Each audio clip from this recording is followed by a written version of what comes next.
Before the sun rises, before the birds call, before the world even remembers it exists, there is a force that moves.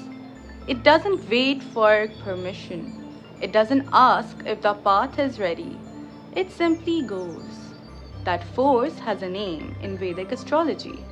And if you have planets placed here, especially your moon, ascendant, or sun, it lives inside you. This is Ashwini Nakshatra, and today we go deep. Most people know their sun sign, some know their moon sign, but here's what almost nobody tells you. In Vedic astrology, the nakshatra is your soul's fingerprint.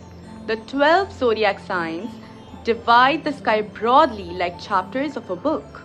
But the 27 nakshatras, they are the sentences, the precise surgical truth of who you are at a karmic level. The word nakshatra comes from two Sanskrit roots. Naksha, meaning map, and Tara, meaning star. Together, the map written in stars. The ancient rishis, the seers of Vedic civilization, didn't just observe stars.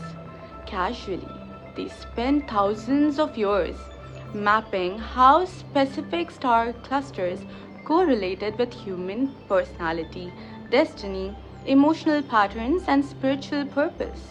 Each nakshatra spans 13 degrees and 20 minutes of the zodiac, and each one carries a ruling deity, a ruling planet called the nakshatra lord, a symbol, a core psychological motivation called purushartha, a shakti, a divine power it grants, and subdivisions called padas, 4 quarters, each with its own flavor.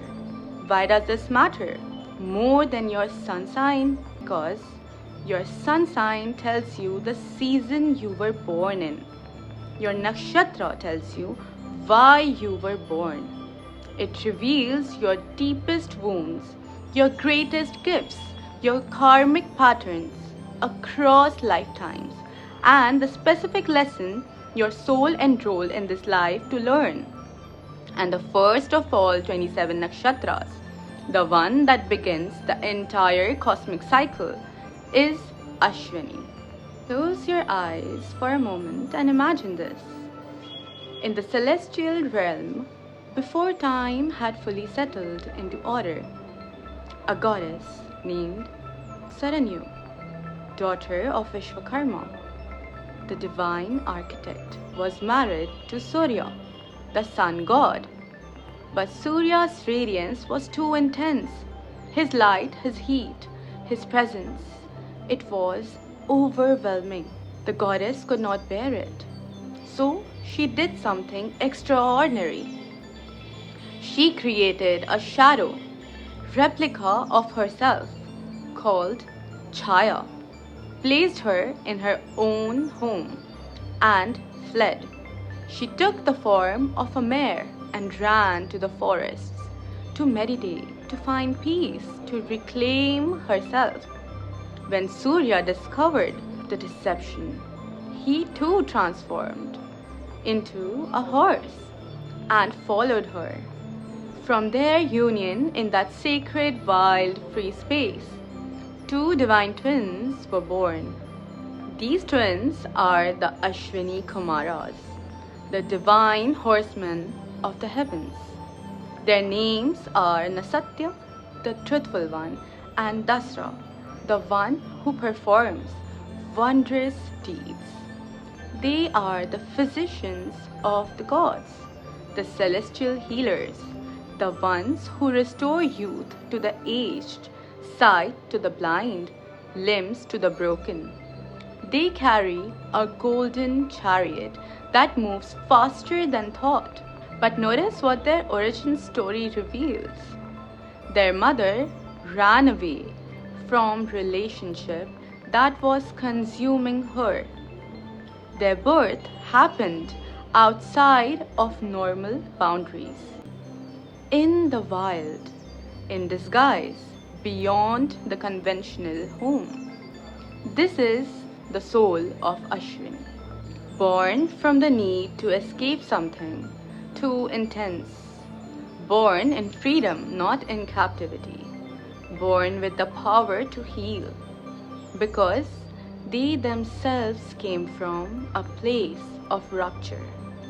The Ashwini Kumaras are always depicted as perpetually young, as eternally energetic, as ones who arrive just in time, never late, never asking for credit.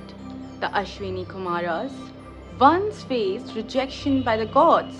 The older Vedic deities refused to let them drink soma, the divine nectar, because they were considered of mixed nature, part human, part divine, born outside the celestial hierarchy. But through persistence, through their own cleverness, and a legendary act involving the sage Chayavana, whom they restored to youth, they earned their place back at the divine table. This is the deepest myth of Ashwini. You will be questioned, you will be underestimated, but through action and service, you will prove your worth. Most people are surprised that Ashwini, this fast-moving, energetic nakshatra, is ruled by Ketu, the shadow planet of detachment, past lives, and moksha. Here is the deeper truth. Ashwini souls are fast because they carry ancient wisdom. Ketu represents mastery already earned in past lives. People with strong Ashwini placements often have inexplicable knowing. They just understand things they were never formally taught. Ketu is also the planet of sudden liberation, of breaking free from cycles of spiritual detachment from outcome. This is why Ashwini natives can appear reckless. They are not afraid of endings because deep within they know that endings are just new beginnings. The Aries Pada. Ashwini sits in Aries ruled by Mars. So we have Ketu, past life wisdom, detachment, meeting Mars, fire, ambition, courage. The result is someone who moves with the urgency of Mars but the wisdom of much older soul. Core traits of Ashwini natives, pioneering energy, they are almost always first at something. Rapid thinking and fast speech, natural healing ability, physical, emotional, energetic, restlessness, difficulty staying still, youthful appearance that often defies their actual age, impatience, especially when others move slowly, deep generosity, they give freely and move on, difficulty with deep emotional intimacy, they heal others but resist being healed. Shadow side, impulsiveness that creates problems they didn't see coming, starting projects with enormous enthusiasm and abandoning them, a refusal to slow down that damages relationships, difficulty processing grief, they run from pain rather than through it, an unconscious belief that vulnerability equals weakness. Famous Ashwini energy. Think of the great sprinter who explodes out of the starting blocks. Think of the emergency room doctor who functions best in crisis. Think of the entrepreneur who launches something revolutionary and is already thinking about the next thing before this one matures. The body connection. In Vedic medical astrology, Ashwini rules the head, the upper skull, and the brain. Natives often have noticeable attractive facial features, particularly expressive eyes and a strong jaw or forehead. They are prone to headaches, sinus issues, and head injuries that Aries Mars influence. Now let's go beneath the surface, because what Vedic astrology and mythology describe externally, psychology reveals internally. The core wound of Ashwini. Their mother ran because she couldn't bear what was consuming her. At an unconscious level, Ashwini natives often carry the same pattern, a fear of being consumed by another person, by a situation, by their own emotions. This is why they move fast. Movement is safety. As long as they're going somewhere, nothing can catch them.